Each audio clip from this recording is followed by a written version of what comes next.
time for changelog and friends with Adam and Jerod and some other random. We hope that you love it and stay until the end. We're not offended if you can't go. We know you're probably busy coding and your deadline is pretty foreboding. Your caffeine intake is an actual problem, so why don't we walk outside and we can listen to changelog and friends with Adam and Jerod in Silicon Valley. We know one day the gag will come to an end, but honestly that will probably be our finale.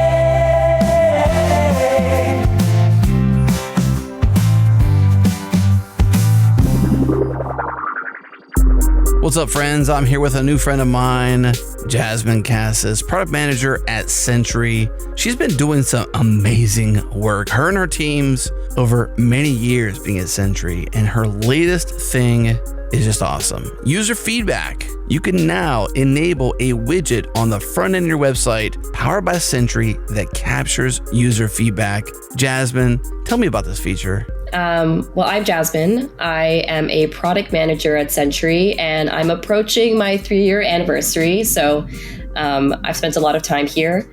I work on various different customer-facing products. More recently, I've been focused on this user feedback widget feature, but I've also worked on session replay in our dashboards product. With user feedback, I am particularly excited about that. We launched that a few weeks ago. Essentially, what it allows you to do is it makes it very easy to connect the developer to the end user, your customer. So you can immediately hear from basically who you're building for your audience, and you can basically have a good understanding of a wide range of bugs. So Sentry automatically detects things like performance problems and exceptions, but there are other bugs that can happen on your website, such as broken links or a typo or a permission problem. And that is where the user feedback widget comes in, and it captures that additional 20% of bugs that may not be automatically captured. I think that's why it's so special. And what takes it a step level above these other feedback tools and these support tools that you see is that when you get those feedback messages, they're connected to Sentry's rich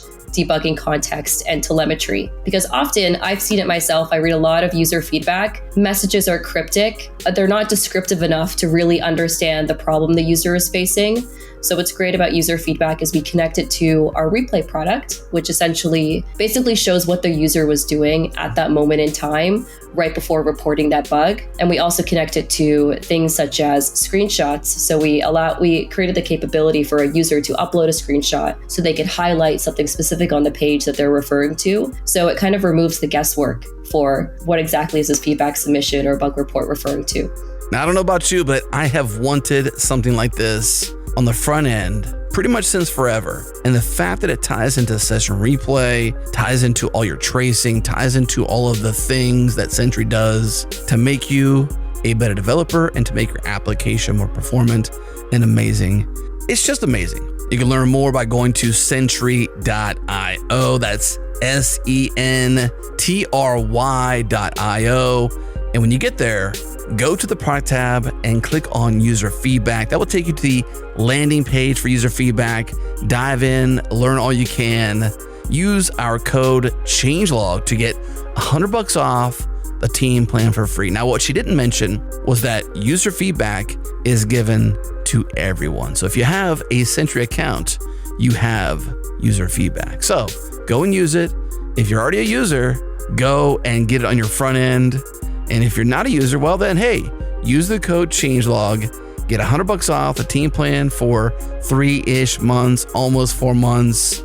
Once again, sentry.io.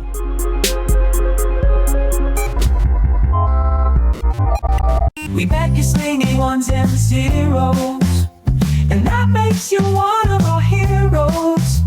Your list of to-dos will be waiting for you, so why don't we walk outside and we can listen to changelog and friends with Adam and Jerod, people you know. Changelog and friends, let's get back into the flow. Changelog and friends, changelog and friends, it's your favorite ever show, favorite ever show.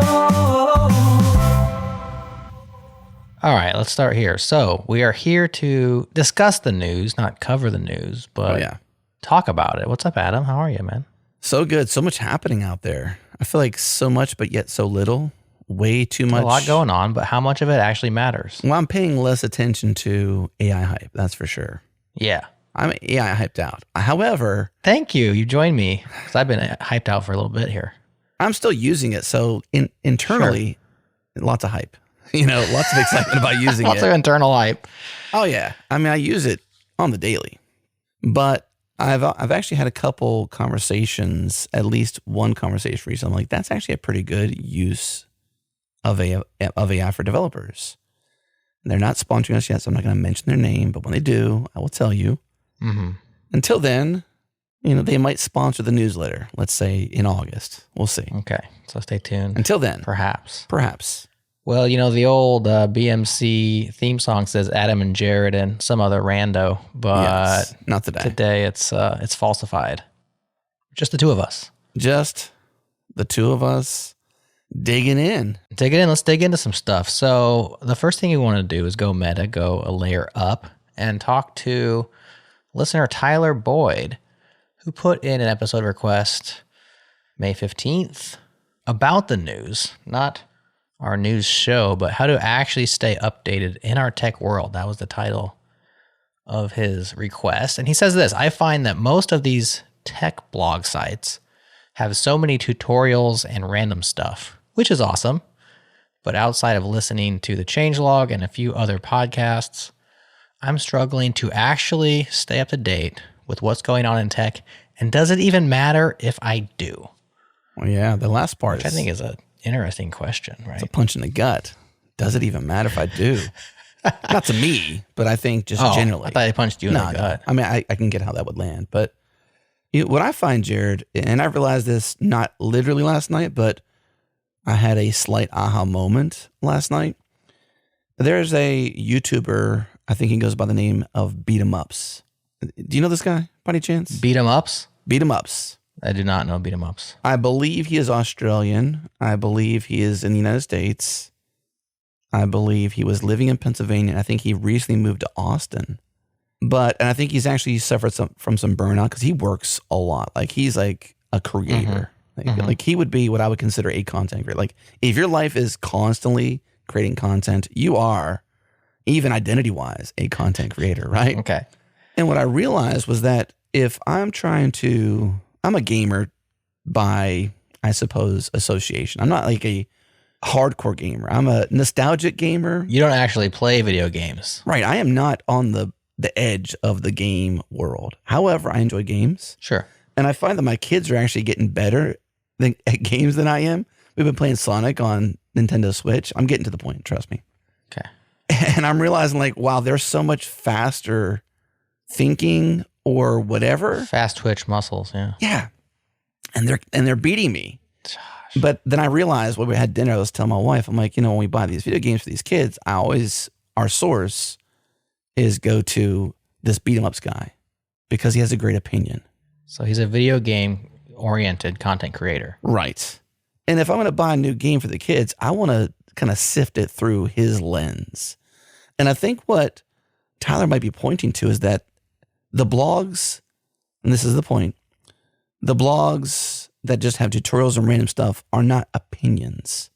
They're just sort of facts, right? How to get to here, how to go there.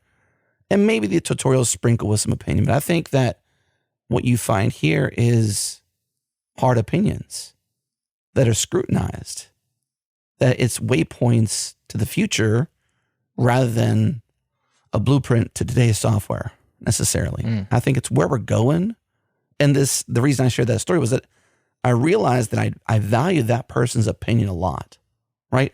How does this person look at the new Zelda game or the new Donkey Kong game or the new, even the latest, Mario Wonder?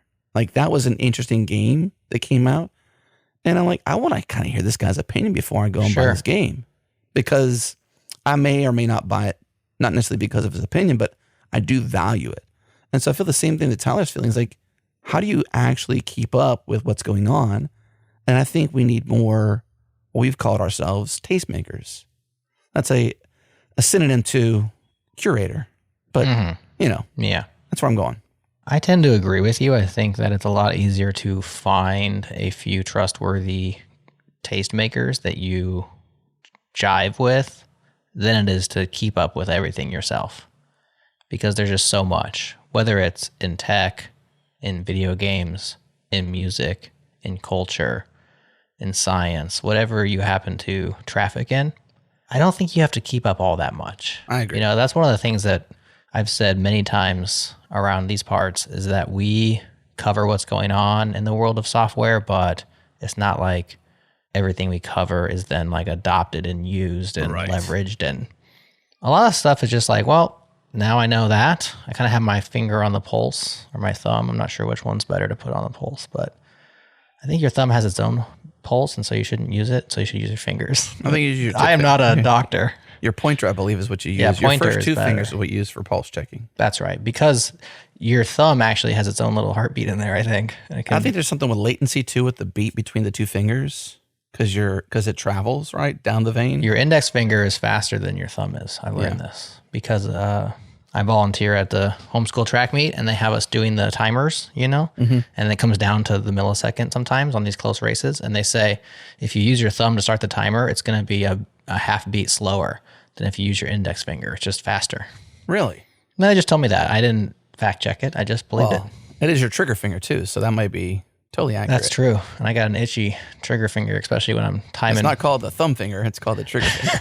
a trigger thumb. The thumb is necessary, though, for the opposable thumb is what makes us, as good as we are as humans. Just amazing. Yeah. Anyways, back to the topic. So finding curators, finding tastemakers, and letting them keep up for you. I mean, that's kind of what we do with news. It's what we've done for a very long time. Obviously, Tyler's plugged into the changelog already, so, we're not here to promote what we do necessarily. Everyone who's listening to this already has found us and is at least listening to a little bit of what we're up to. But, find more people like that in different niches and then let them do that work and support them and what they're doing. And that way you don't have to. It's so much easier than keeping up yourself. Now, of course, you still want to make your own informed opinions about stuff. So sometimes when you find a new thing, you have to look into it. And maybe Jerod thought it was interesting, but he didn't really dive into it. And you're thinking, wow, maybe this is worth diving further into. And so you go do your own follow-up and stuff like that. But I don't know. I think that you can also do that with individual blogs. I mean, that's a lot of what I do is I just read individual engineering blogs. And I find the stuff that I think is interesting and I pull the thread. And I think that that's manageable for folks via RSS and like not having to check it daily or hourly as we do with other things that we think are important, like the Hacker News homepage. You pretty much don't have to go to the Hacker News homepage, and you'll be just fine. Let the Hacker newsletter come to you once a week and see the best stories, for instance, which that's a great aggregator of the top stories on Hacker News throughout the week. And then you just get it once on the weekend and you can just scan that real quick and be relatively up to date in that way. Same thing with Peter Cooper's newsletters. If you're in Go, Golang Weekly. If you're into JavaScript Weekly. I mean, he does a great job and has for many years. I mean, how long has Peter been putting out those weeklies? 15 years? Longer than we have with regard to the newsletter. Was it really longer? With newsletters, it was, yeah. 100%. I think we were, like, the original inception was similarly dated. I think around 2009 is my guess. Not weekly. If it's before that, like, I know he's been doing stuff, but I don't know if he's been doing the weekly newsletters. Changelog Weekly definitely goes after him, doesn't it? No, I know that. I'm not suggesting that's not true. I'm not talking about podcasts. I'm talking about newsletters. Me too. Yeah. Yeah. Oh, so you're talking about a different newsletter we used to do? No, I don't think, we didn't start weekly until 2013. That's my point. Right. So I think 2009 is our real birth date. So I don't think he began before 2009. But we're talking newsletters, not podcasts. He was certainly playing the newsletter game before we were. I'm not arguing against that. I'm just saying, like. Oh, what are you arguing? I'm not sure what you're arguing. No, I'm not arguing at all. Oh, okay. I was just trying to think, like, does it predate us generally? Not us in terms of, like, similarity. Like, when we began in 2009, 2010 range, was he doing newsletters then? And because if that's the case, then. Oh, that I don't know. I do know that Ruby Weekly was his first newsletter. Right. And if we can find Ruby Weekly issue 1, let's do that. Let's do We'll that. do a little bit of... I was using our birth date and age as a proxy, 15 years. He's on issue 709 of that particular one. Issue 1. Oh, no, it redirects. Come on, Peter. Maybe it's 001. Maybe Is it there's... 709? He's on 709. And I'm trying to URL hack and just go back to issue number 1. Just based on the fact that there's 52 weeks in a year, that maps to like 13 and a half years. And then you add breaks and stuff because he takes some time off, you know. He's from London, and those Brits, they like their vacations. Their holidays, as they call them. Yeah, so 15 years. Point being, Yeah. he's been doing weekly newsletters So long. Yes. for so long. He's So so good long. at it. I subscribe to many of his, especially I read JavaScript Weekly. And I check Golang Weekly when I'm trying to help the GoTime folks find interesting stuff to talk about. So that's an option. Newsletters, curators, you know. I would say don't worry about it too much. If you're listening to the changelog, you're already kind of plugged in, right? I think so, honestly. I mean, like you said, I don't think we cover the entire software world, No. which does not upset me. But I think we cover enough to give you the required pulse, the required dip in, thread pull. Should I go further myself? Does this spark my curiosity? Are there others piling on? You know, is there a proxy to leverage? Yeah. And I think the only challenge is choosing the wrong. I don't want to say content creators. I really don't. But choosing the right opinion makers, I suppose, when you have a bubble by proxy. Because you're kind of getting your opinion and your waypoints by proxy, obviously. Mm-hmm. And if you, I suppose it's a job of us too, right? And I think we do this well, is point to others that are not us. I think that's kind of what we do a lot. We're really outwardly facing far more than we're inwardly facing. I mean, aside from this podcast episode here, they're not coming here necessarily for you and I to sit down to go through the stuff. We do that Right. a small handful of times throughout the year where it's just you and I solo. And I enjoy those times too. I enjoy just having fun conversation with you that, like the one on 1999 at Build was so random. But I look back on that with like fond memories. Like, wow, like there was some aha moments on both sides where I didn't recognize and realize, as much of a movie buff as I am, how much in 1999 was published. Mm-hmm. And then you with Johnny Cash and Hurt, like, you know, like there was two major revelations there. You know, I think that was kind of cool. Yeah, we both learned something that day, and a good time was had by all. And by all, I mean by both of us. That's Who right. knows if anybody else liked that episode. It was only for plus people, so, you know, small audience, and that was fun too. Well, let's go through the stuff then. So hopefully, Tyler, I don't know if that helped you out at all, but, you know, episode requests are cool, and we like to service our listeners directly, if possible. By the way, to you listening, if you do want to request an episode, whether it's an interview or a friend's episode or a JS party, whatever, changelog.com/request. You can select the podcast that you want the show to be on, and then you can give a guest, you can give a topic, you can fill out the form and let us know. We read everyone. We don't make every episode, but we read them all. So what's been going on lately? Well, first of all, this is the July 4th week here in the United States, and so it's the peak of summer, holiday times. Oof, so hot. And yet there's still a lot going on. I think we should start with should we start with the scary thing that I put in the news? The bell on curve? Monday? Yeah, the bell curve. I say let's go there because I really appreciate personally and enjoy Mondays for Changelog News. Okay. And I like how you include this as chapter data. That's so cool that even while I'm in my truck driving, listening, because I literally was going somewhere and it was about an 8-minute trip. And I was like, sweet, I can get news in. Perfect timing. Yeah, there you go. I was like, you know, I can compartmentalize, I can get my fix. And there I'm driving, and thankfully my Apple Play system supports the data that comes through. So I got the image totally on my heads-up display kind of thing. on your dash. Isn't that cool? So cool. Yeah. So, I mean, let's pause for chapters, just like do an applause. Those chapters are awesome. Insert applause break right here. Cheeky. Do you like my subtle digs at people who use podcast apps that don't have chapters? You know, I'm always like, you know, if your podcast app supports chapters, I tell them how much better of an experience they're having. And for everybody else, I described it. What this is a chart which comes out of the Federal Reserve Bank of St. Louis. I'm not sure why they in particular have this information, but they do.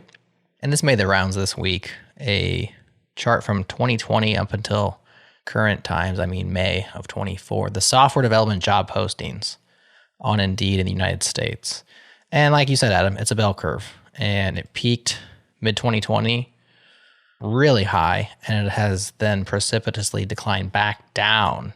And so we're trending down in software development job postings in Indeed in the US, but probably a nice proxy for what's going on in the software world. Mm-hmm. And so that's bad. Are we at the lowest ever? It's right down there near lows of these last 5 years.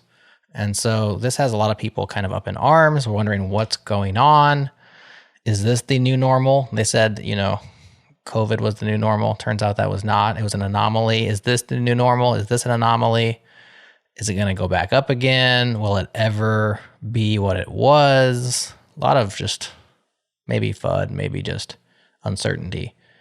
A lot of folks out of work and looking for work and realizing why it's so hard to find new employment is because the jobs are just not there right now. If you zoom into this graph, though, tell me if this is accurate to you, where it begins in May of 2020. There seems to be like a rise just before May of 2020 where there was a big dip. And this, like, COVID was announced roughly in March. Right, March 2020. For at least here in the US. I think it was happening, and I paid attention to it, Thanksgiving, Christmas, January, February, in, the Far East, like in Asia and India and different places.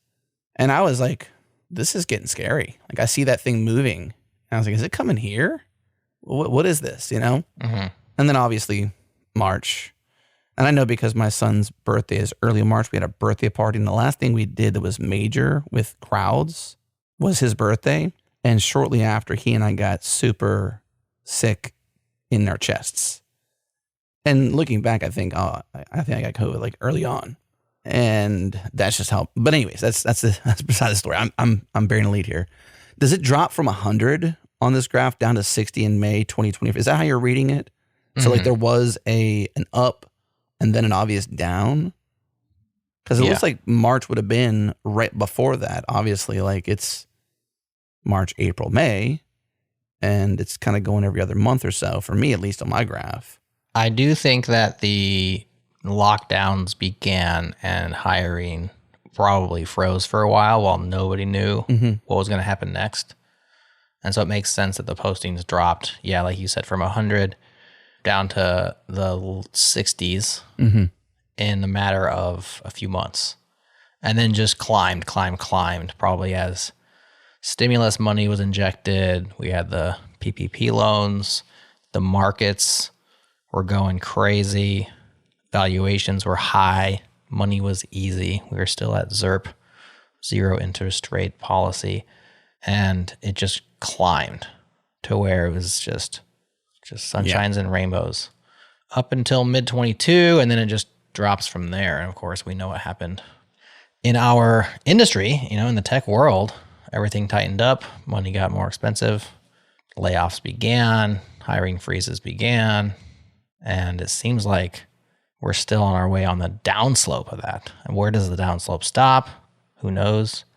What's explaining this? Some people are saying this is AI already hitting us where it hurts. I think that's premature. I don't think anyone's losing their job because of AI. Maybe on the margins in the tech world. Obviously, in art and other places, there are people who aren't as valuable as they were because their job has been somewhat offset by language models and image models, etc.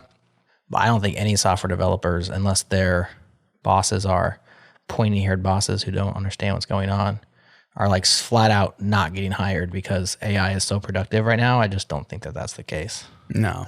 That's my 2 cents. I agree with that sentiment. What I do see, though, is as it goes to the right, past the bell, into what seems like maybe a flattening of sorts. It's not quite a flattening, but it seems it's down. It's going down, and we can't see beyond May. Here it is July, so we've got 2 months, or at least 1 month in the past did it continue down. At the same time, when you look at a market and you just inject, as you mentioned, we were in ZERP, and you have so much free money, you're going to have some version of Bell in a job market. I suppose the Chicken Little thing that you referenced in the audio version of this, and I think also in the newsletter, because I don't read the newsletter. I'm sorry. How dare you? Hate to admit that. You miss all the extra stuff. I want the extras. I don't know how to subscribe. I'm just kidding. I know how to subscribe. It was a joke.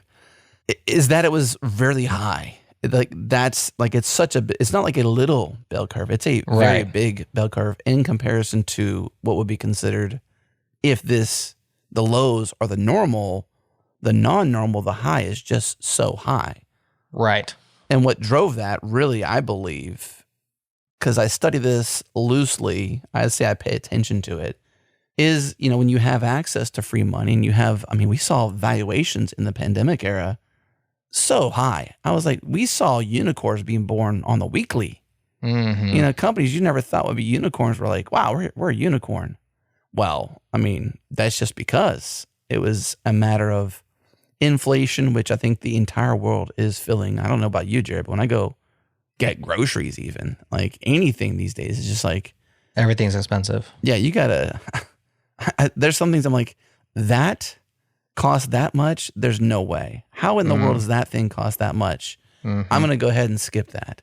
I don't want to go on the Debbie Downer, but I think it's because of free cash in the market. When you have ZERP and you have zero interest or very low interest or very free money, and then even not just free, but like a large injection of it, because when you have money that is free to lend and you have balances that come in as a result of those coming out, it creates kind of creates money in the market, because money in a bank can be lended based on a multiple.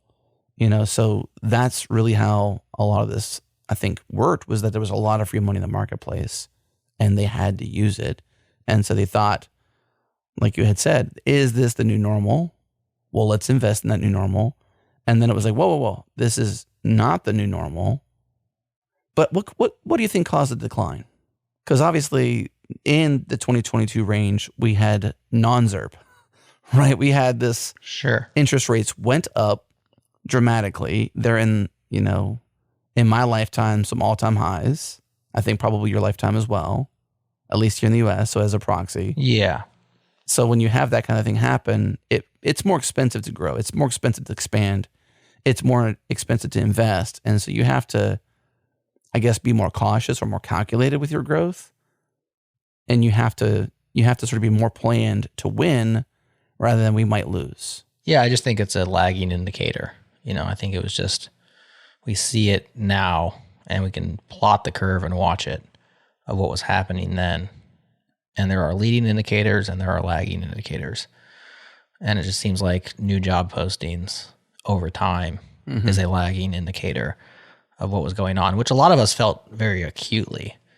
I think if you recall, like the beginning of this year, my sentiment was like, hey, we're on the other side of it. We're kind of coming out. And I was dead wrong on that. I just felt like the sentiment had changed. And I think now, looking back at the first 6 months of 24, maybe some sentiment has changed, but has it been actual change? Seems like not so much. But, the stock market's back, so some people are feeling like we're all right. And the Fed hasn't done what they said they were going to do with their cuts. They're still holding off on cuts. And so a lot of that stuff was priced in and expected and hasn't happened. And so I think people are still kind of just waiting. Trepidatious. Yeah, and it's an election year, so there's so much uncertainty. I do think the other side of this curve does change a lot because, like you said just now, it's an election year. I think with it being an election year, regardless of which way it goes, there's always change in this perspective here.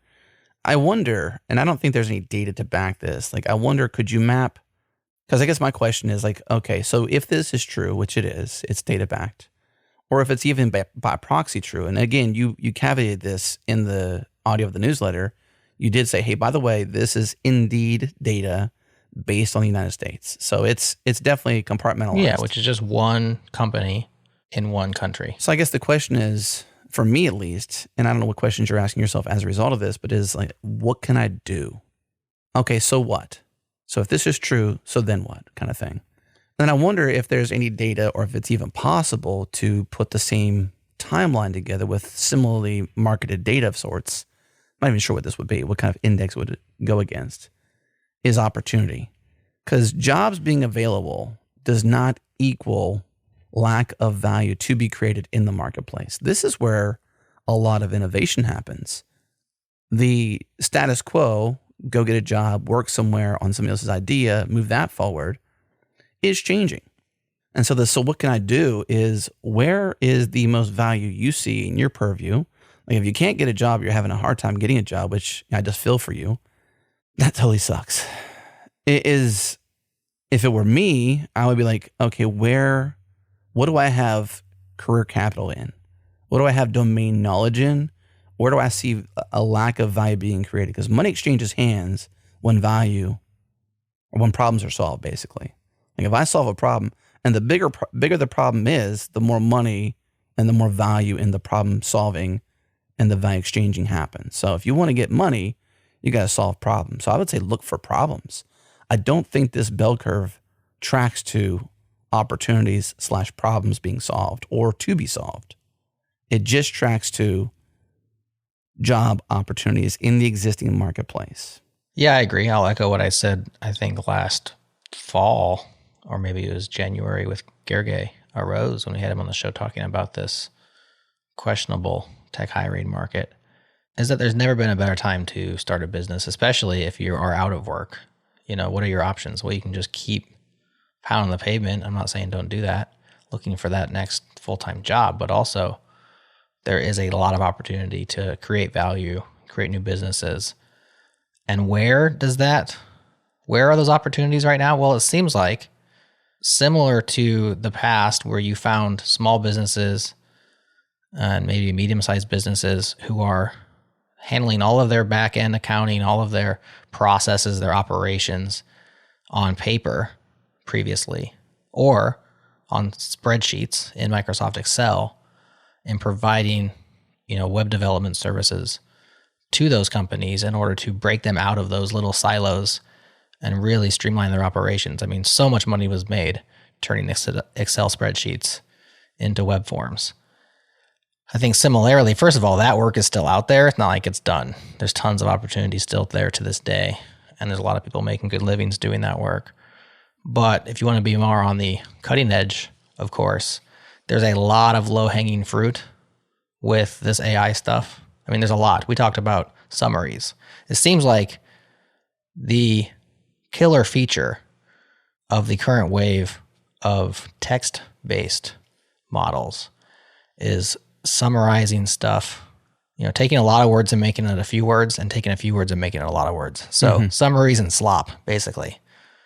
And the real value's in the summaries, isn't it? I mean, the slop is sloppy and it's whatever, but the summaries are like super valuable. So summarizing this document, summarizing this meeting, summarizing these emails, summarizing whatever raw data a company has, huge value in that. I mean, you save so much time with a good summary. And there's so many verticals, right? There's so many individual industries in which you can go into that industry and apply the basics of language models in a productionized way and hook them up with some summaries that they will pay you happily for. I think that's low-hanging fruit. I think there's lots of opportunity there. Can I mention a sponsor as a way of like an opportunity? Sure. I really don't want to do this necessarily, but I talked to David Shu recently from Retool, and I've always been a fan of them, and they are a sponsor, so take this with a grain of salt, listeners. We also don't like to blur the line. This is not an ad spot. But as an example, there's a lot of opportunity in the internal tool space. Right. Inside of companies. There's people are being tasked with doing more with less. And that's a lot of the reason why Retool is very successful, because they help you do more with less. You can be a backend engineer or an API developer and leverage Retool and build out tooling for your company and not have to be a front ender. And so you kind of get to minimize that footprint of a person. You could become a specialist in understanding what SaaS companies need from an internal tooling standpoint and find the ones that aren't using Retool and specialize in that and join their team temporarily as a consultant and say, I would just come in and tell you how Retool works and implement Retool for you. And I bet you Retool would even sponsor you if you added so much value to them that you went to company to company to company and did that kind of thing. And I think there's versions of that, right? There's versions of like leveraging, like you said, these companies that are, doing their accounting differently. You mentioned on paper with Excel. I thought the place we were going was where they're outsourcing to tooling that specializes, where they don't have to be specialists. They could be generalists and spend money on a tool versus having to like become the domain expert and do it themselves. They can sort of outsource a task, so to speak. But I'm thinking like, gosh, if I was a backend engineer, somebody who really understood APIs, really understood how a lot of the internal tooling needs to happen or should happen for SaaS companies, I would become that kind of expert and go out there and just implement Retool for people. And you get to leave all the management behind, right? Because Retool's going to do it all. All you are is an implementer. You provide your value. You get in, you get out. Maybe you stick around for some consulting or some future whatever. But at that point, you're like in and out. Maybe that lasts for a season. Maybe that lasts for the season between the dip in the bell curve and the rise.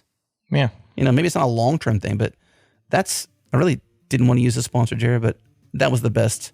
It was what came to mind. It was what percolated, like coffee. Sure. No, I like it. I think Retool will like it also. Not a sponsored mention. Let's move on to some cool news, some good stuff, because, we're down here in the mucky muck. I'm excited about this one. I know you're going.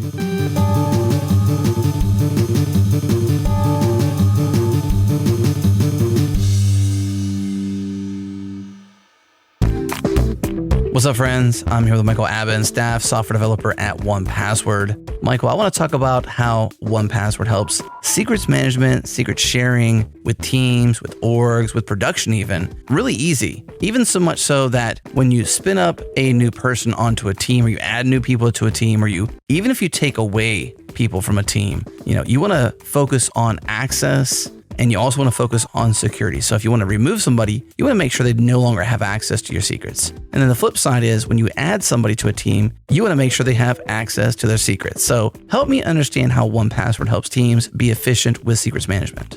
So when you have a dev team storing their secrets in 1Password, then it makes it really easy to bring new people on. They already have so much to do and so many new things to learn. You don't need them to have that extra burden of creating a dozen different accounts to be able to access your payments or your errors or your monitoring. You can have that all set up for them already within 1Password. And each of those particular services gets pulled into your local application, your production application at runtime through the 1Password CLI. From there, you have your new developer downloading the repo. They don't have to spend time setting up their environment. All of the different services are ready to go because they're already stored in 1Password. All they have to do is use the 1Password CLI to spin up and run the application, and it's ready to go. It's like developing in the future.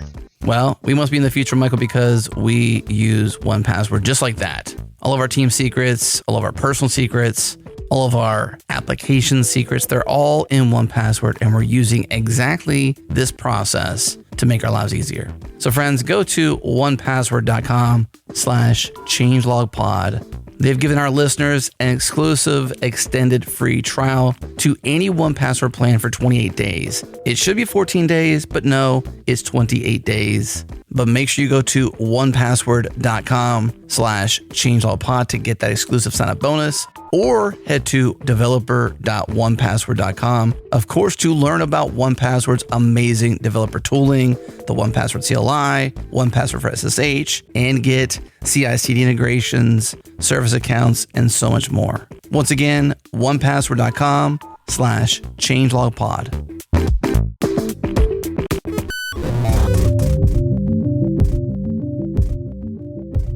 The Ladybird Browser Initiative. Of course, listeners of our interview show, The Changelog, remember us speaking with Andreas Kling from Serenity OS and how he was really into this browser that he and the Serenity team had been building for Serenity OS. Well, since then, he has left Serenity and to focus on Ladybird, that's the name of the browser, and has been working on breaking Ladybird free from Serenity's clutches. Of course, Serenity doesn't really clutch it, but it was built for Serenity OS. But now he's working on having it work on Mac OS and Linux OSs. Mm-hmm. And so that was a really cool change that happened a few months back. Well, just this week, just yesterday, July 1st, Andreas and others announced the Ladybird Browser Initiative, the next chapter of Ladybird, which is being called the truly independent open source web browser we've been developing from scratch for the past few years. First of all, before we get into the details of this initiative, which are interesting, can we just be excited about this open source, cross-platform, completely independent browser? I mean, haven't we been talking about how cool that would be in light of the various walled gardens that we live in, and Chrome becoming, weaponized by Google, for lack of a better term, and Firefox losing its way with various initiatives that are not Firefox inside of Mozilla, and Safari, which you and I both enjoy, but obviously has Apple's best interest in mind. Like, to have like it could be like the new Firefox, right? Mm-hmm. Instead of getfirefox.com, it's like getladybird.com. And because it's not just Serenity OS now, or will be soon, I'm not sure the status of that work, it's going to be a standalone cross-platform browser built by a guy and his team who really understand browsers, right? Yeah. Pretty cool. Very cool. I echo your sentiment and excitement, so I won't layer on there. But what didn't surprise me was when we talked to Andreas, I think it says, does he say Andreas or does he actually put something in there? Either way, Andreas. I'll just say Andreas because I speak English and I don't have that accent, so I won't try. Was that he, had come from the Nokia days, this because you're on the podcast with me, and then later to Apple and was on the WebKit team. So like this was an itch for him. Like, he did for his passion and for various reasons. You should go listen to the show, episode 554. So changelog.fm/554 will get you there. The serenity of building your own OS. He's got a great story and it's very touching. And I think, he got into Serenity OS for the reasons that it's touching story. And then ended up at Ladybird, and that's why he sort of like stopped touching Serenity OS, because he was back to where his itch really needed to be scratched, if that translates. Yeah. And he has the history of Nokia and Apple WebKit and was on that team. And so he was primed to be a good person to lead this kind of initiative. I'm very excited. I was actually just somewhere last night for dinner and was standing in line to order, because it's a place we had to go to the counter and order. It's strange. And the person in front of me get Firefoxed the clerk. Really? I just barely overheard it. She's like, gosh, I'm going to go home tonight and install Firefox. Thank you. That's all I heard. And I said to my wife, I'm like, did he just get Firefox her? But anyways, like he might have to get Ladybird her, him, whatever. Yeah. What is the domain for this? Ladybird.org. They should have tried getladybird.org just for. I think you can have both. You can have like the Get Ladybird and redirect or something. Yeah, for sure. I think it's I think Get Firefox nerds will enjoy. Oh yes. Get Ladybird, Yeah, especially if it's like a nostalgic nod and homage to what was promised, was for a bit, and then isn't much anymore. I would personally enjoy that. I mean, I was in the days of like tabs were awesome. I know you were too. IE's dead. Long live Firefox. Get Firefox. The whole push. Like, what an amazing global grassroots effort at the right time. Right? So crazy. Yeah. It was like, the nerd uprising. Yeah. And we helped everybody free them from the shackles. So what they announced specifically is the Ladybird Browser Initiative, which is a U.S. 501c3 nonprofit, which will be tax exempt. And its purpose is to drive work on the browser and make it easier for supporters of all shapes and sizes to sponsor development. They say, unlike traditional business models that rely on monetizing the user, Ladybird is funded entirely by sponsorships and donations from companies and individuals who care about the open web. Our nonprofit will not pursue corporate deals or revenue outside of unrestricted donations. The software and its source code will be available for free forever, and they have a board of directors starring Andreas himself, of course, and the surprise entrant for me, I was like, this is so cool. Chris Wanstroth, co-founder of GitHub, CEO of GitHub for many years, now working on a games company called Null Games.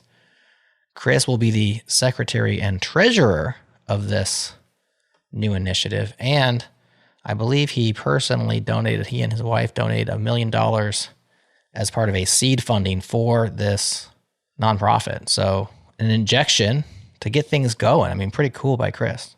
Very cool by Chris. And I would even say, I don't think I've seen Chris, definitely not personally, in the wild, I would say. Like, I don't know how to phrase otherwise, like in quotes, in the wild, on the internet, since I think being on stage at Universe or something with GitHub. You know, like at the last moments of the acquisition by Microsoft of GitHub. Like, I think that was the last time I've seen him out there proclaiming anything. Yeah. So in addition to, he's been on Twitter/X talking about things for a while, but he actually put out a video, like a 3-minute video. Right. Announcing his participation in this deal. And that was the first time, 'cause I remember looking at him and being like, I don't think I've seen him since he had long hair. Yeah. Like, he looks a little bit older, a little wiser, a little more cleaned up. Yeah. And pretty cool to see him. First of all, he disappeared for many years. Now he came back with this gaming company and has been talking on social media some, but really getting out there and putting some of his personal money behind a very cool initiative.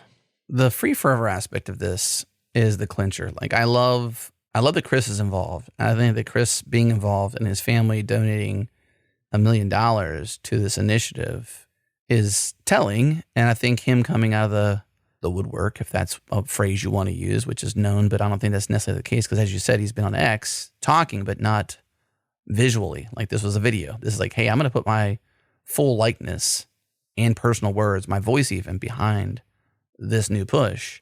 But the fact that it's software and its source code, this is quoted, quote, the software and its source code will be available for free forever, end quote. And just the need of, I think Chris said it best, was we're not trying to beat Chrome. It's not about winning. It's about choice.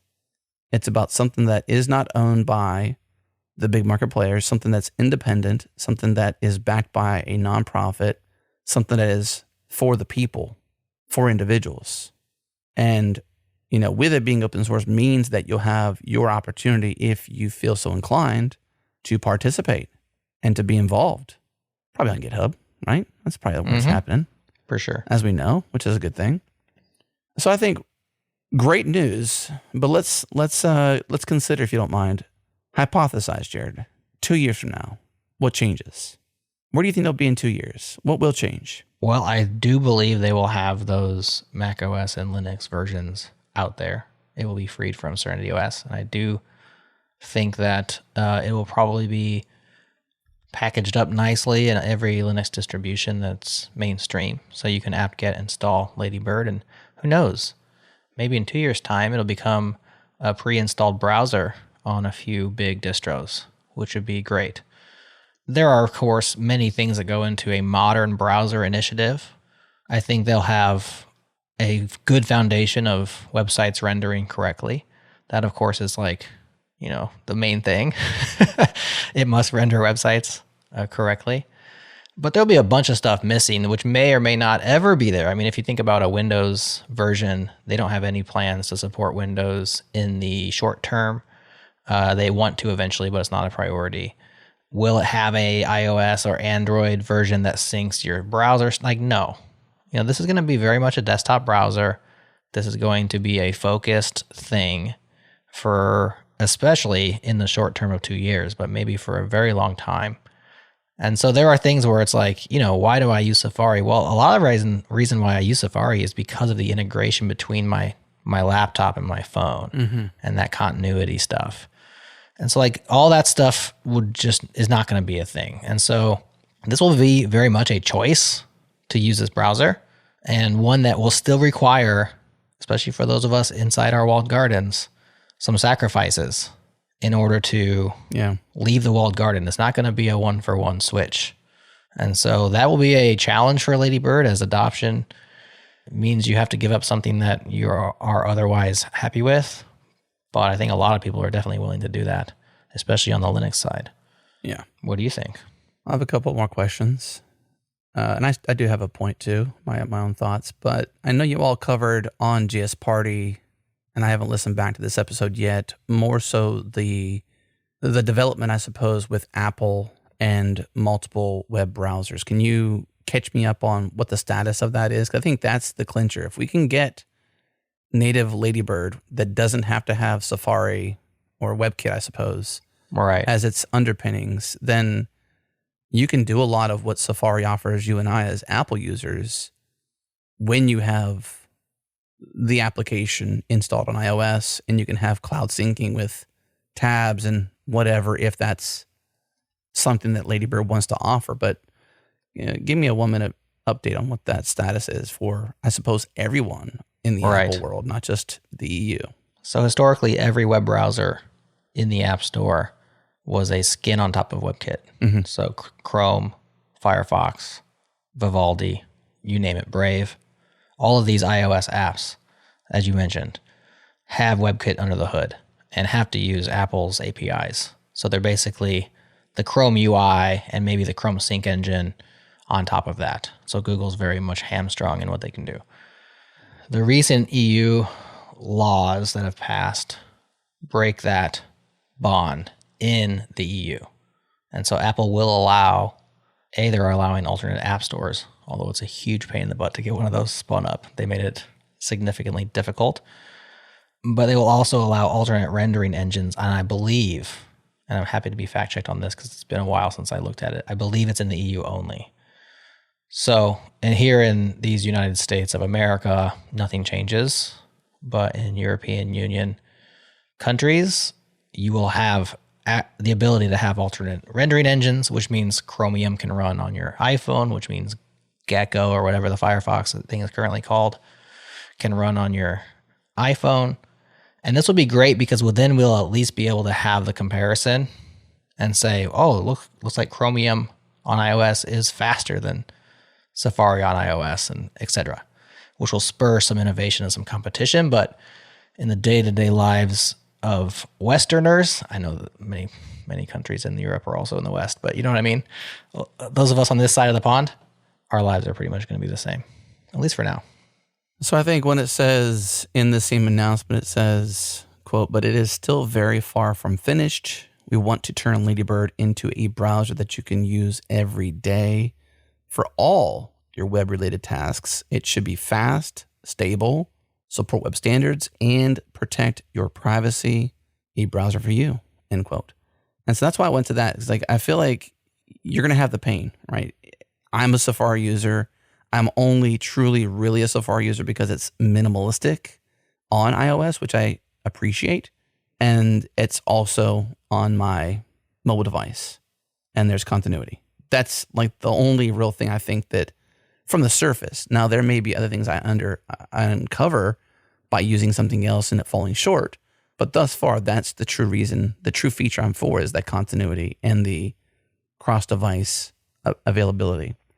I think if this has a real shot to do, I wouldn't say damage because that's not the right phrasing, but the good, I suppose, that it's trying to do for the people. There's so much in the protect your privacy quoted phrase in what I just read that I think needs to be examined, because Apple is notoriously known for protecting your privacy and caring about that as a feature of their business. However, if you make all app installations in my country require your engine, is that for you? Some would say yes, and some would say no because of how deeply Apple wants to own the entire spectrum from 0 to 1 so that they can provide the, in quotes, best user experience. That's their innovation factor. That's their moneymaker, is their ability to care so deeply and preemptively know what you want to give you what you want without you even knowing it. I think for me, it's got to have, and maybe this pushes it. Maybe this is what we need as a tipping point to say, we as users want choice. And why should it only be given to the EU because there were certain laws passed? That is not a thing you should do because a law was passed. It's a thing you should do because you care about your users. And I think that innovation happens whenever there's competition and you can't have competition when you're forced to use the same rendering engine. Yeah, I don't know. Time will tell on Apple's positioning after the floodgates kind of have opened. Because at a certain point, you're just holding back the flood, you know? Yeah. Once you get a break in the dam, it's just a matter of time, and it's kind of a fool's errand to try to stop it. But I think they still have a pretty strong stranglehold on the market. I agree. Especially outside of EU countries. And so I don't expect it to change too much unless United States legislature follows suit. And I think our lawmakers have proven themselves across the board to be highly incompetent in regards to many topics, and especially technology. Yeah. So I don't trust. It's a series of tubes. It's a series of tubes. Let's end this segment here with a congrats then. Congrats to Andreas. Congrats to Chris for seeing that vision. Congrats to Andreas getting through what you went through to get to Serenity OS and then ultimately Ladybird, and now you're on this new trajectory. So stoked for you by way of just hearing your story and talking to you one time on a podcast. I'm excited. So congrats to both of you guys doing this new mission, this new initiative, and to anyone that is like so excited about it that they start to personally get involved in whatever way they want to, whether it's a user, whether it's a developer, contributor, community, whatever. Sponsor. There you go. Ladybird. What is it? Ladybird.org. Too easy. It's just too easy. All right, back to some bad news. Polyfill, supply chain attack, hits 100,000 plus sites. This one has made the news a few times, and so it's not exactly new news. But I wanted to bounce off you what I said on Monday on Changelog News and get your take on it, because in light of this, which, as for those of you who didn't hear this news, there is a JavaScript library called Polyfill.js. It provides, as is the name, some polyfills for features that don't exist in older browsers. It was served up via a CDN that the Polyfill people set up very kindly, cdn.polyfill.js, which I'm sure served, tons of bandwidth and traffic for many years, probably free of charge, sponsored by, subsidized by whoever it is that was putting out the open source, and eventually got sold to a malicious company. The domain got sold, polyfill.js. And so they set up a CDN at the same address that did some nefarious things. And so this is kind of your rug pull not cool, situation. Different kind of rug pull. Not an open source rug pull, like a domain. Still not rug cool. Pull. Super not cool. And so a lot of people have been trying to react. Like I said, it hit 100,000 plus websites, included some pretty big ones who were using that particular asset. And I said this in yesterday's or Monday's news. I said yesterday's best practice are today's malpractice, which is kind of interesting. Like, everybody pretty much said, well, you should be loading off of a CDN because it's faster than yours, it's closer to them than yours. You have HTTP pipelining with separate domains, so it's faster in loading as well. It's easier because you don't have to pay for bandwidth. Like, there's like 17 reasons why it was a best practice to just load your JavaScript, your third-party JavaScript, especially like jQuery and jQuery UI and React and like all these things from a CDN and not from your own domain. That was like standard operating procedure for many years. And here we see some serious, I guess, myopism, I don't know, short-sightedness on that. Is like, well, when you don't have control over everything, things change, and not always for the better. And so that goes from best practice to malpractice. And then I started thinking about Jeff Bezos' regret minimization framework. I'm not sure if you've heard about that. His decision-making process. When faced with two choices, his framework is make the choice that minimizes your potential regret. And so if you're going to go left or right, think about which one you might regret the most and do the other one. Minimize the regret. And I said, maybe it's time to have a dependency minimization framework. I don't want to be a not invented here zealot, but dang, it sure seems like we're getting bit often by our supply chain. And so maybe if we limit that supply as much as possible, that's a framework that we should be operating under. Your thoughts? Okay, so I want to pause for a second and just lean into your copywriting, if you don't mind. Okay. First. I'm a little nervous. Yesterday's best practice are today's malpractice. That's yours, right? Yeah. I wrote that. I mean, just dude, bravo. That's phenomenal writing right there. That's how you know that you've thank you. fine-tuned, repeated, made easy, as you've said, by doing something over and over and over to make it easier. Sure. That's an art right there. Writing that line right there alone is why you listen to Changelog News. And if you don't, you're wrong. Okay. Well, let me say everything's a remix, of course. Okay. I'm sure it is. And when I thought of that phrase, that phraseology, Oh, yes. I know you're going to reference. I was referring back to Chris Brando's, Yes. You call it tech debt, I call it malpractice. And then I realized that best practice rhymes with malpractice. And I was like, you're just changing the front. And so I giggled and I wrote it down. So, shout out to him. And that's how it is. Take the praise, man. That's good stuff there. Well, thank you. I'll take a moment to appreciate that compliment. Okay. That moment has passed. Now let's dig in. Okay. I like the idea of the supply chain. There's a reason why the supply chain exists. What I don't like is how it's being weaponized against us. And I think there is now an opportunity, and I don't really want to mention one more sponsor, but Faraz is a friend first before he's a sponsor. Right. And I think there's, like, Faraz is in a blue ocean sort of scenario when it comes to the open source supply chain in regards to dependencies. Now, this would have not have stopped this particular best practice turned malpractice, as you so eloquently wrote. But I don't think we should be linking to CDNs. I think that practice is dead. I'm going to let that one go. However, I don't want your sentiment. What you had said there was, I guess, the vulnerableness we have with our supply chain. Mm-hmm. There's a reason why open source won. There's a reason why we lean on other people's amazing code. There's a reason why, for all those reasons, there's reasons. I'm going to say reason 17 more times. I'll count. So I would prefer folks to lean in like Faraz has in his particular niche, which was JavaScript web development and dependencies. Mm-hmm. And now it's transcended simply NPM to all the others. There's like 4 of them in the list now that they support when it comes to dependencies and checking those things. Right. I'd like to see better security tooling that aids a developer, does that shift left, right?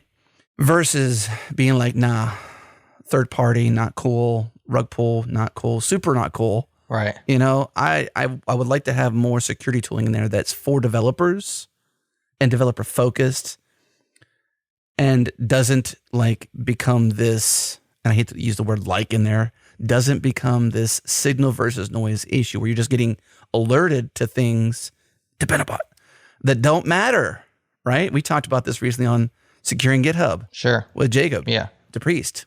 And so I think my stance is really this sucks. That definitely, linking out to third-party CDNs, that's dead to me.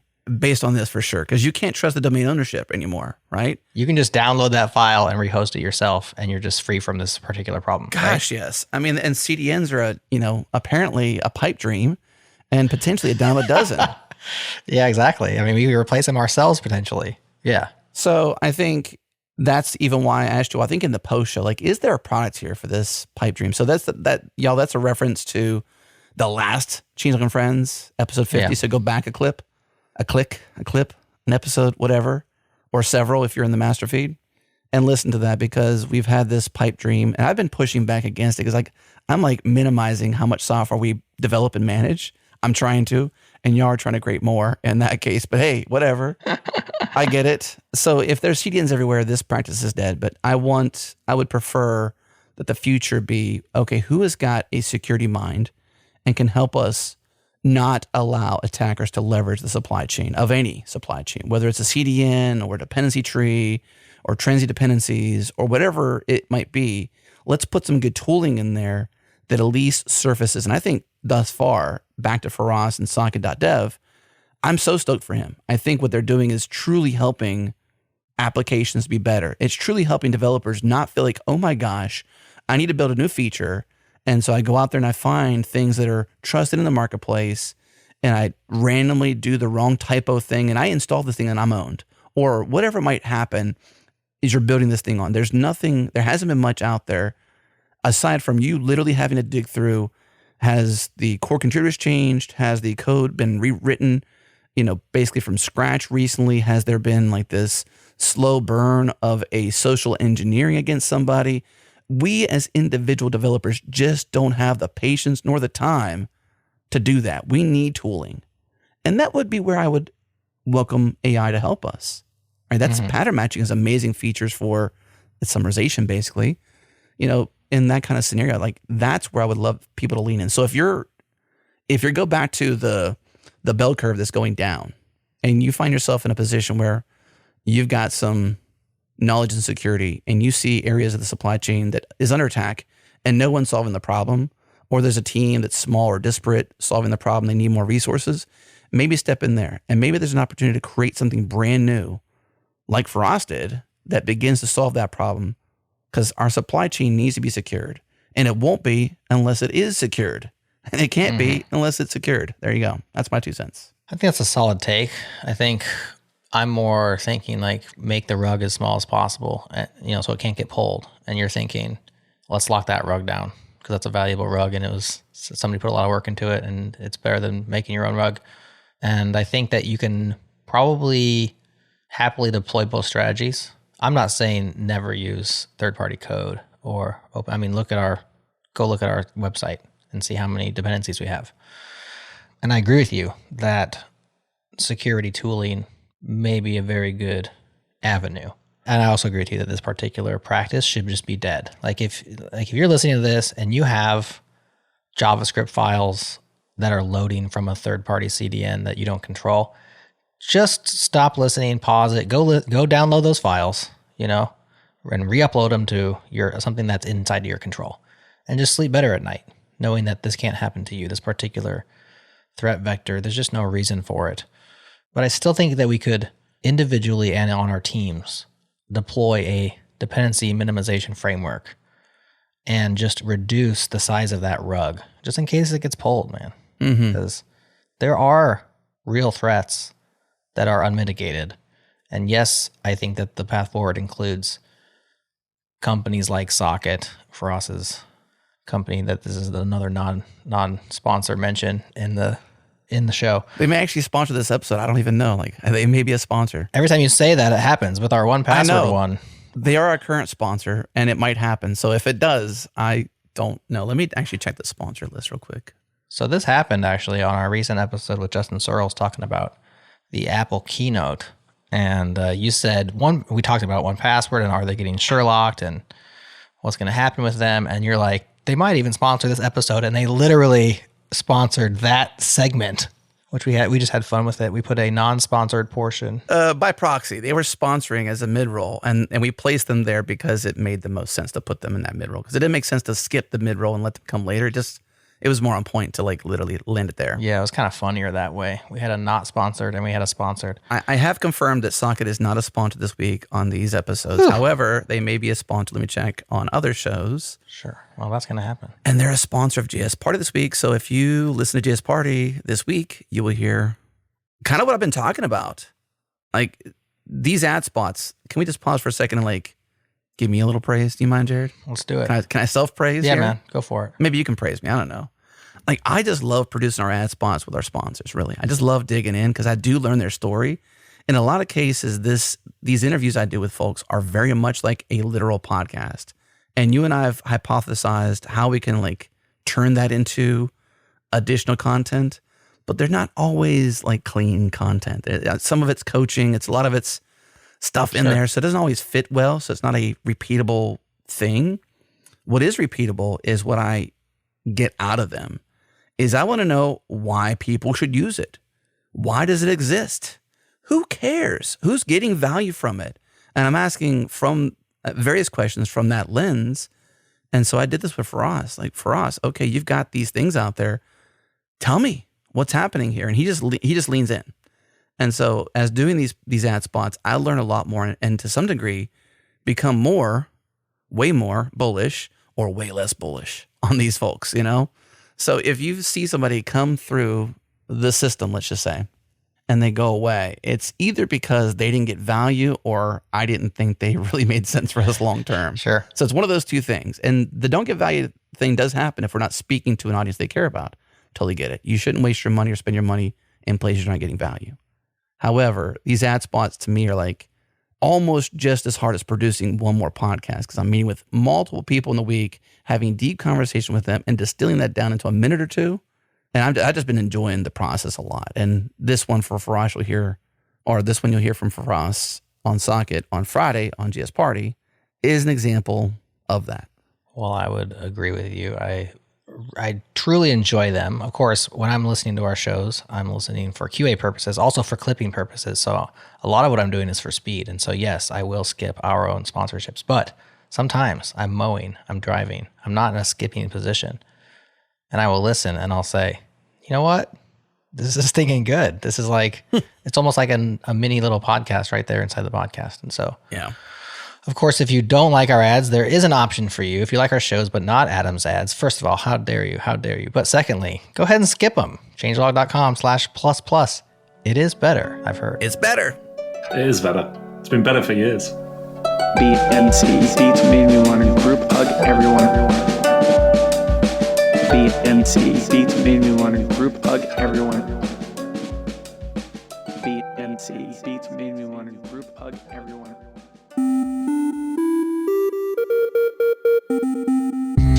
What's up, friends? This episode is brought to you by our friends at Neon, on-demand scalability, bottomless storage, and database branching. And I'm here with Nikita Shamganov, co-founder and CEO of Neon. So Nikita, one thing I'm a firm believer in is when you make a product, give them what they want. And one thing I know is developers want Postgres, they want it managed, and they want it serverless. So you're on the front lines. Tell me what you're hearing from developers. What are you hearing from developers about Postgres, managed and being serverless? So what we hear from developers is the first part resonates.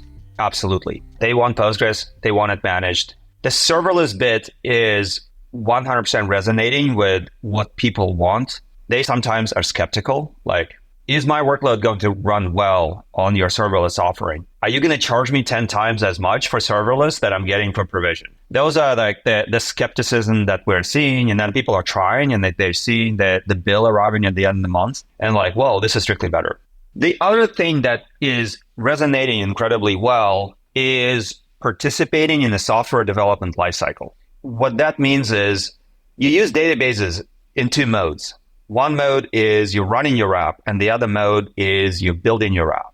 And then you go and switch between the two all the time because you're deploying all the time. And there is a specific, part when you just like building out your application from 0 to 1, and then you push the application into production, and then you keep iterating on the application. What databases on Amazon, such as RDS and Aurora and other hyperscalers, are pretty good at is running the app. They've been at it for a while. They've learned how to be reliable over time, and they run massive fleets right now, like Aurora and RDS run massive fleets of databases. So they're pretty good at it. Now, they're not serverless, at least they're not serverless by default. Aurora has a serverless offering. It doesn't scale to 0, Neon does, but that's really the difference. But they have no say in the software development lifecycle. So when you think about what a modern deploy to production looks like, it's typically some sort of tie-in into GitHub, right? You're creating a branch, and then you're developing your feature, and then you're sending a PR. And then that goes through a pipeline, and then you run GitHub Actions, or you're running GitLab for CI/CD, and eventually this whole thing drops into a deploy into production. So databases are terrible at this today. And Neon is charging full speed into participating in the software development lifecycle world. What that looks like is Neon supports branches. So that's the enabling feature. Git supports branches, Neon supports branches. Internally, because we built Neon, we built our own proprietary, and what I mean by proprietary is built in-house. The technology is actually open source, but it's built in-house to support copy and write branching for the Postgres database. And we run and manage that storage subsystem ourselves in the cloud. Anybody can read it. It's all on GitHub under Neon database repo. and it's quite popular. There are like over 10,000 stars on it and stuff like that. This is the enabling technology. It supports branches. The moment it supports branches, it's trivial to take your production environment and clone it, and now you have a developer environment.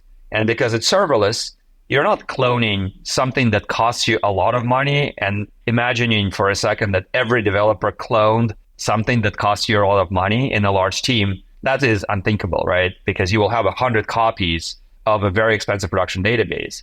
But because it is copy and write and compute is scalable, so now 100 copies that you're not using, you're only using them for development, they actually don't cost you that much. And so now you can arrive into the world where your database participates in the software development lifecycle, and every developer can have a copy of your production environment for their testing, for their feature development. We're getting a lot of feature requests, by the way, there. People want to merge this data or at least schema back into production. People want to mask PII data. People want to reset branches to a particular point in time of the parent branch or the production branch or the current point in time, like against the head of that branch. And we're super excited about this. We're super excited. We're super optimistic. All our top customers use branches every day. I think it's what makes Neon modern. It turns a database into a URL, and it turns that URL to a similar URL to that of GitHub.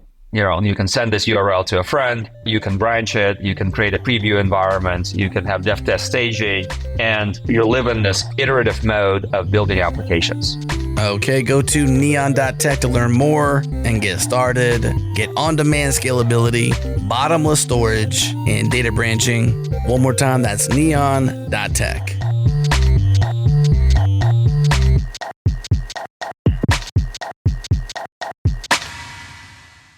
Well, piling on. Oof, I like this one. Should we play the pile on song? We're all saying the same thing. It's a pile on. It's a pile on. Piling on to this CDN issue, this third-party hot linking. Basically, that's what it is, right? You're hot linking to somebody's JavaScript, and you get, if you hot link to Polyfill.js, you get the traditional Goatsy, right? Only worse. If you don't know what Goatsy is, don't go Google that. But if you know what it is, you know what I'm talking about. Piling on is Alex Lazar writing at leetsoftware.com. I thought you might like this one, Adam. The future is self-hosted. Alex thinks the future is self-hosted. And in light of me saying, go take down your third-party JavaScript loading and self-host it, I don't know, man. Maybe the future is self-hosted. This is what Alex says. A few points. He says privacy is baked in. This is if you're self-hosted. The pricing is simple. It's distributed by design, which that one might take some unpacking.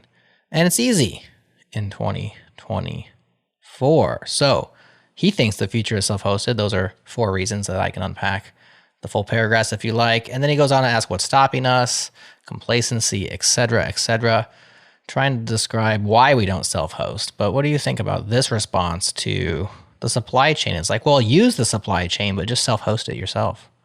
Redundant, but still. If I wrote this headline, I would write the same headline, but I would add parentheses to it. And I would add the words for some.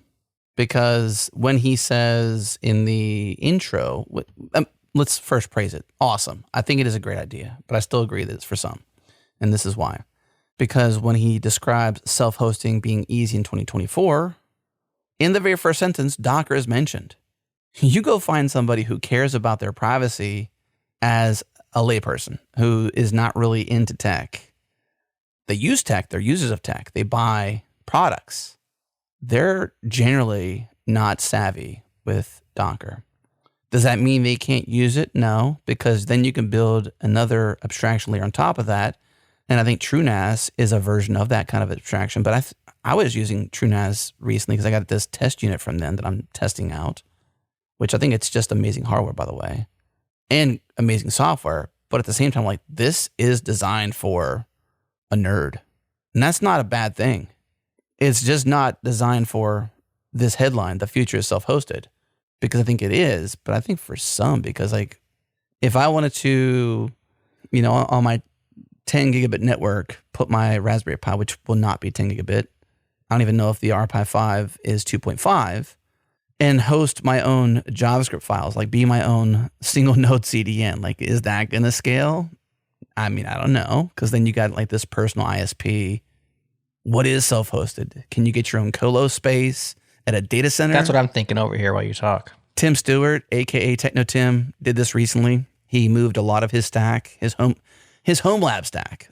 A large portion is in a colo data center.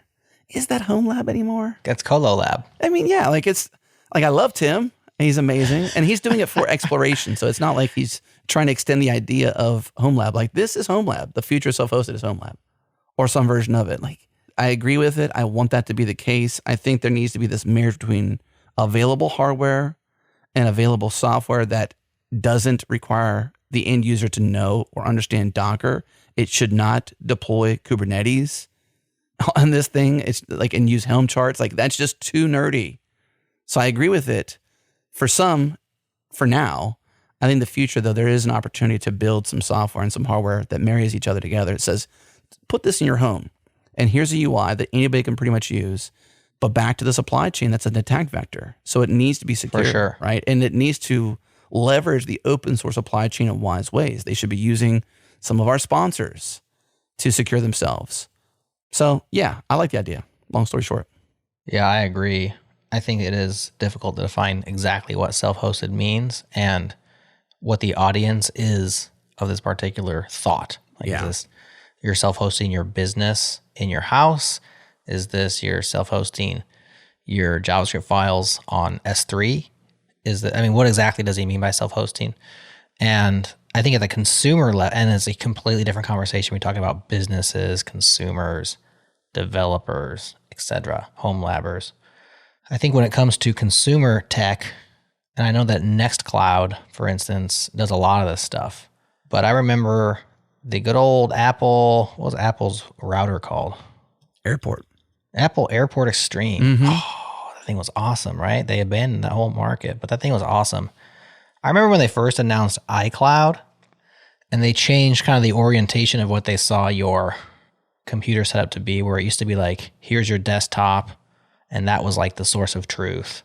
And maybe you have a laptop, maybe not, but like this computer in your house was the source of truth. And then this is even back in the Jobs era, they inverted that, and they're like, no, the cloud is the source of truth, and your machines are going to sync to the cloud. And it took them a long time to deliver on that because iCloud was terrible for years. It's actually gotten to be pretty reliable now. But I remember when they first announced that, I was like, I feel like that sucks compared to making like an Airport Extreme in your house with some sort of hard drives and stuff, like a Nextcloud, like your own personal cloud in your house. That seemed to me like that was a cool future, which is self-hosted cloud basically, right? Mm-hmm. And I know like companies like Nextcloud, which also has open source stuff going on, it's open core, I believe, have done a lot of that work, but they haven't brought it to the masses. Like, is the future actually self-hosted? I think it's going to be like if Apple had gone that direction, then I think for consumers, I think the future could have been self-hosted. I think that'd be a better place for your cloud to live than on Apple servers, but obviously they didn't go that route. So yeah, I guess my thoughts all revolve around who are we talking about, in what context, what does self-hosted mean? And I do not think the future of web development and running servers is self-hosted, unless by that you mean self-managed somewhere else. Because, I don't know, I'm not going to stand up a rack in the closet and host our business off of it myself. I like the idea of this thought being pushed forward. I think it has merit. Yeah. But like you had said, Nextcloud, I believe, for the most part, is being built for mostly nerds, not quite fully nerds, but mostly nerds. I agree with more sentiment share, which was, I'll paraphrase because I'm not going to read it exactly, reducing hardware costs, long-term costs, etc. I think having privacy is kind of to some degree there, because you can still have like non-VPN traffic or non-SSL traffic happening. So like even then you've got to like become a bit of an expert on that stuff too. You may choose a networking system that aids you in that, but doesn't remove it completely. But then it also puts all the ownership on you. And then you multiply that by everybody who self-hosts, and you got a lot of people. He does say there are billions, in quotes, there are billions of people in the world. Tens of millions of them turn 18 every year, and they all need software, end quote. And I don't have an 18-year-old, Jerod. I have a 20-year-old, and she is not at all interested in purchasing hardware and self-hosting anything whatsoever. Right. And, I know you have children that are close to that age, not quite that age, and so that's an up-and-coming milestone for you. Maybe you can share it. Is that even on your daughter's radar that would even be like, she doesn't want to self-host anything? That's why I say for some. She doesn't even know what that means. Yeah. I don't, as much as I want to believe this, I think the words for some could have been in there. Or maybe for nerds. Maybe just for nerds. Because for nerds, yeah, I think self-hosting is here. You hop into, okay, here's an invitation. Changelog.com/community. Hop in our home lab channel there. There was some cool stuff recently shared by that Colin Dean. And in terms of his migration to different unified hardware. And I love that. We just chatted quickly yesterday. I threw a couple one-liners out there. But there is a home lab channel in our Slack community. And if you disagree with me, or agree in some cases, but mostly disagree, or even agree, hop into home or lab. Disagree, or agree. Whatever your opinion is. If you have an opinion, share it in there, or even in main, but it's probably better applied in the home lab channel, because it's kind of like a synonym for self-hosted. Home lab is self-hosted. Right. And that's your great invitation. Hang your hat here. You're welcome. It's free. It's a precursor in my eyes to Changelog++, or just getting a little closer to the free Changelog Metal. And yeah, I want this to be true though. So I'm like an advocate for this becoming true. I just don't think it's going to come true. It requires decent hardware that's made well, that's affordable, and mostly user-friendly as an interface that does all the techie Docker, Kubernetes, whatever, however this maps out in the future, but it needs to be non-nerd only, in my opinion. I think that's fair. Should we call it a show? Well, that's it for me. You came up with a bunch of good topics just by way of what you do. One more time, okay? Give it up for yesterday's best practice or today's malpractice. Phenomenal writing, Now Jerod. you're just flattering. And one more nod to changelog.com/news and subscribing, listening, and paying attention to actually staying up to date with what's happening by listening to Changelog News or reading Changelog News every Monday. That's awesome. Very good. Well, by the way, mini Kaizen, did you notice I changed the play button on our Changelog News homepage to green, and I put the word play underneath it. I did notice, I liked, and I pushed. And I was happy. Sweet. I was very happy. Constantly improving. I don't know. I was like, maybe this is a little bit draws your eye. I think the green draws your eye more than the white. All right. There you go. We'll save that for Kaizen 16, which will be coming not so soon, but eventually. Soon enough. That's right. On our regular 2.5 month cadence. All right. Well, that's Changelog and Friends for this week, I guess. Now we just say bye, friends. Bye, friends. Bye, friends.